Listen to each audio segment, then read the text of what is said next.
Before we begin this video, I need you to know about the Pineal Guardian. It is a massive game changer for becoming spiritually enlightened and enhancing the mind's focus. You'll also be able to easily regulate your circadian rhythm using this supplement. Click the link in the comment down below to start today.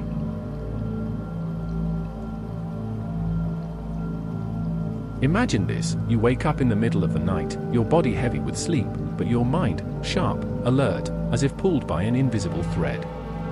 The room is dark, but not empty.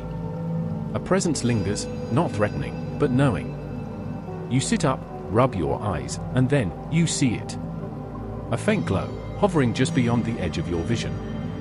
The moment you try to focus, it dissolves. But when you relax your gaze, it returns, a shimmering silhouette, a whisper of movement where nothing should be. Your pulse quickens. Am I dreaming? Hallucinating? Then, the question strikes you like a cold blade: what if what you're seeing is real, but your mind has been trained not to believe it? We are born into a world that tells us, with absolute certainty, what is real and what is not. The rules are simple: if you can touch it, measure it, or explain it, it exists. Everything else is fantasy, delusion, or madness. But what if that certainty is the greatest trick ever played on human perception? Think of a dream. In it, you run, laugh, fear, love, every sensation is vivid, undeniable.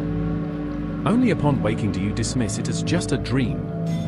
But who is to say the waking world isn't the same? A denser dream, agreed upon by billions, reinforced by laws and science and the weight of collective belief. The ancient Vedas called this Maya, the grand illusion. Plato described prisoners chained in a cave, mistaking shadows for reality. Even modern physics whispers the same truth. Atoms are mostly empty space, matter is energy vibrating at different frequencies.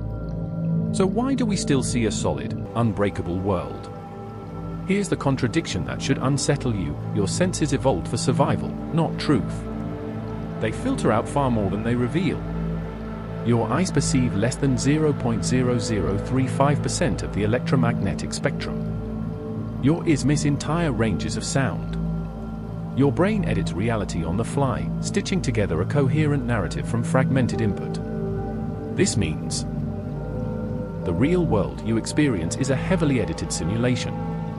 There are layers of existence, entire dimensions of light, sound, and energy that you are biologically blind to. And yet, some people see them anyway. What if the mystics, the shamans, the children who speak of invisible friends, what if they weren't hallucinating? What if they simply slipped past the filter? History is littered with accounts of those who claim to see beyond. Hildegard of Bingen, the 12th century nun who painted her divine visions in swirling, psychedelic colors. Nikola Tesla, who spoke of receiving blueprints from an unseen intelligence. Indigenous seers who navigate by stars invisible to the naked eye. Were they all mad? Or were they tapping into something older than science, something encoded in human consciousness itself? Now, the most urgent question of all: what are you not seeing? Not in some abstract, philosophical sense, but right now, in this room, in the air around you. What signals, what presences, what whispers of another reality are right here, waiting for you to notice? Your rational mind resists. It whispers, "This is nonsense. There's nothing there." But deeper down, in the silent spaces between thoughts, something else stirs. A memory, perhaps, not from this life, but from an older one. A time before you learn to unsee the unseen. This is where the journey begins. Not with blind faith, but with a simple, terrifying experiment. What if, for the next 5 minutes, you pretend the world is not what it seems? What if you allow yourself to see, just for a moment, past the veil? You open your eyes each morning to a world that has already decided what is real for you. The walls around you, the screen in front of you, the laws of physics that keep your feet on the ground, all of it feels unquestionable. But this certainty is not natural. It is learned. From the moment you first focused your infant eyes on a spinning mobile above your crib, you were being trained. Shapes, colors, edges. Your brain was wiring itself to recognize patterns, to dismiss the incomprehensible, to favor the tangible over the intangible. By the time you could speak, the programming was complete. You had inherited a reality map drawn by centuries of culture, science, and dogma. And yet, somewhere inside you, there remains a whisper. A suspicion that the world is not as solid as it seems. Why does modern society dismiss visions, intuitions, and mystical experiences as fantasy or madness? The answer lies in what Carl Jung called the collective shadow, the repressed, denied aspects of human consciousness. The Enlightenment declared that only the measurable was real, exiling the mystical to the realms of superstition. Friedrich Nietzsche warned of this when he wrote, "Invisible threads are the strongest ties." But what if those invisible threads were not metaphors, but actual filaments of a reality we've been taught to ignore? Jean-Paul Sartre once wrote that hell is other people, but the deeper truth is this: hell is the terror of the unseen. Human beings fear what they cannot control, and nothing is more uncontrollable than forces that exist beyond physical perception. This fear is so primal that entire civilizations have built religions, sciences, and philosophies around taming it. The church called it demons and burned those who saw too much. Science labeled it hallucination and medicated those who spoke of visions. Materialism declared it delusion and mocked those who claimed contact with the beyond. And yet, suppression does not erase truth. It only forces it underground. Modern neuroscience offers a chilling explanation for why most people cannot see beyond the physical: predictive coding. Your brain is not a passive receiver of reality. It is an aggressive editor, constantly predicting, filtering, and discarding information to maintain a stable worldview. When something doesn't fit, a shadow where none should be, a whisper with no source, your brain rewrites it before you even perceive it. This is why you dismiss déjà vu as a glitch. You rationalize synchronicities as coincidence. You forget your most vivid dreams within minutes of waking. Your mind is not broken. It is censored. Arthur Schopenhauer argued that the world is will, a vast, pulsating force of desire and perception, and that human beings are trapped in its illusions. Aldous Huxley, in The Doors of Perception, wrote that the brain is a reducing valve, filtering out the infinite to deliver a manageable trickle of reality. But what happens when the valve gets stuck? You live in a world where time feels linear, even though physics says it's an illusion. Matter feels solid, even though atoms are 999% empty space. Death feels final, even though every spiritual tradition insists it is not. You have been handed a script, a narrow, airless version of existence, and told to perform it without question. Here is the turning point: you were not born blind. You were trained to be blind.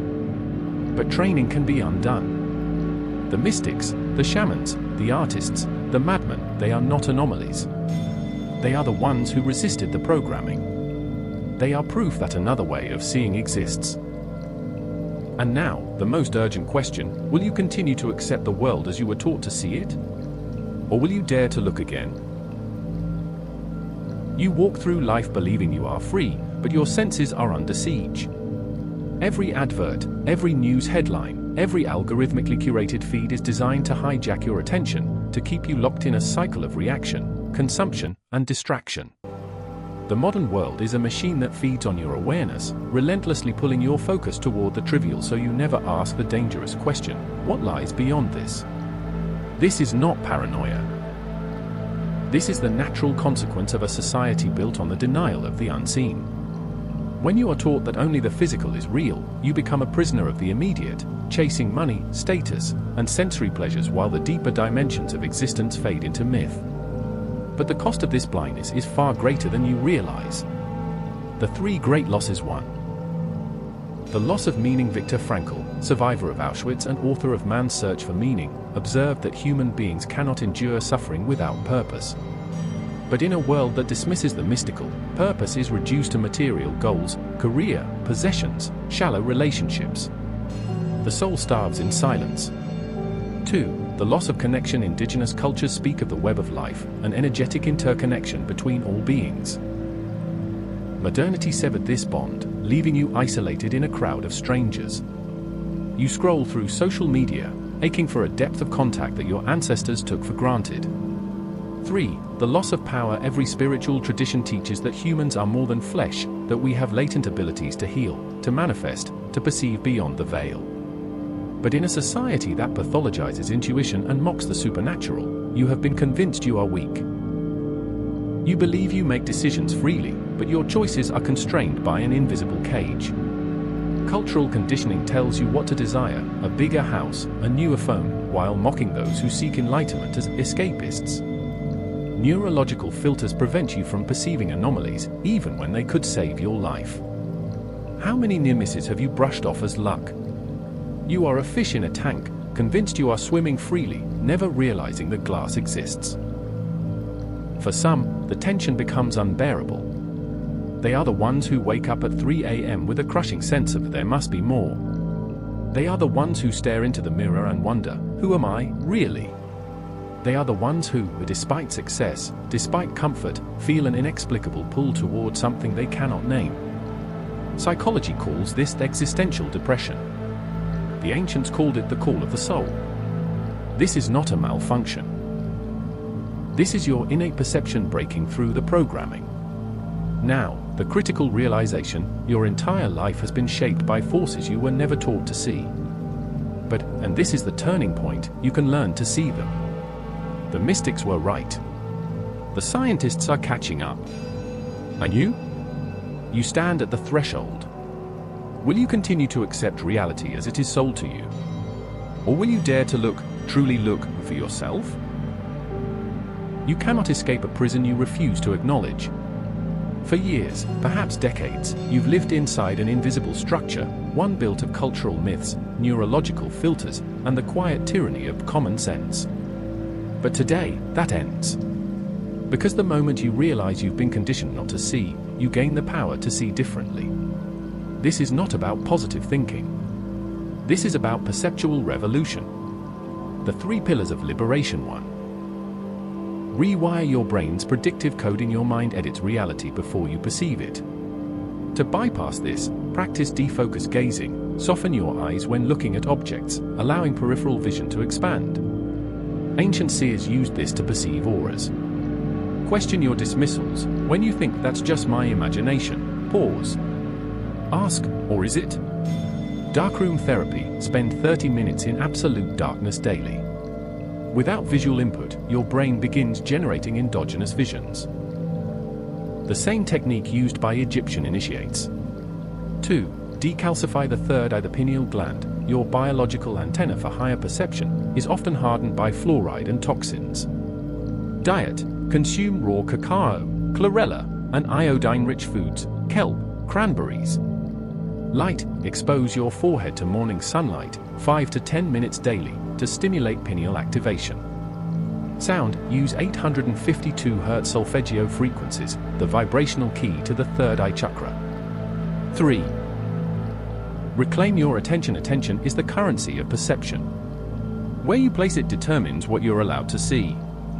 For 1 hour upon waking, consume no media. Let your mind reset to its natural state. Synchronicity journaling. Record meaningful coincidences daily. Over time, patterns emerge, proof of an intelligent universe.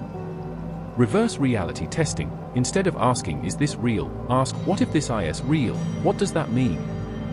Normally, dissonance, holding conflicting beliefs, causes stress. But strategically induced, it breaks reality filters.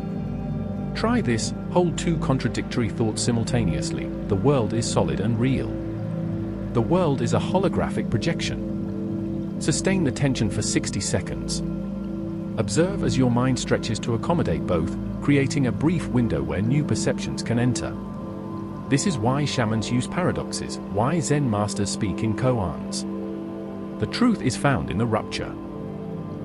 The visionarist daily ritual upon waking. Pre-dawn power. Before checking your phone, spend 5 minutes staring at the space between your eyebrows. Whisper, show me what I need to see today. Pick a random object, a tree, a coffee cup.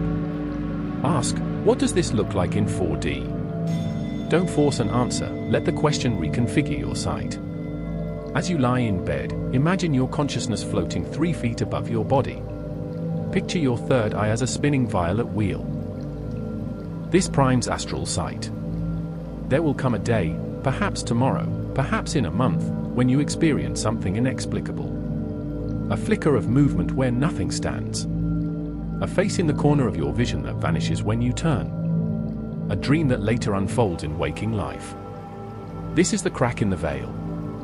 Do not rationalize it. Do not fear it. Lean in and ask the most dangerous question of all: what else have I been missing? All this time, you've been asking the wrong question. You wanted to know how to see beyond the physical, as if it were a skill to learn, a technique to master. But here is the devastating, liberating truth: you already see beyond the physical. You always have. You've just been pretending not to notice. The grand illusion's weakest point every time you dismissed a gut feeling as just anxiety. Every time you chalked up a coincidence to random chance. Every time you ignored the face in the window or the whisper in an empty room. You were playing your assigned role in the collective trance. But the universe leaves clues, breadcrumbs of absurdity that reveal the illusion: déjà vu, not a glitch, but a memory overlap from parallel timelines. Ghosts, not dead humans, but consciousness echoes in the morphic field. UFOs, not extraterrestrial, but interdimensional, beings slipping through perceptual cracks. The evidence was always there. You were trained to explain it away.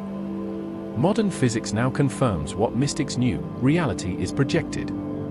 The universe behaves like a hologram, every part contains the whole. Time is a construct.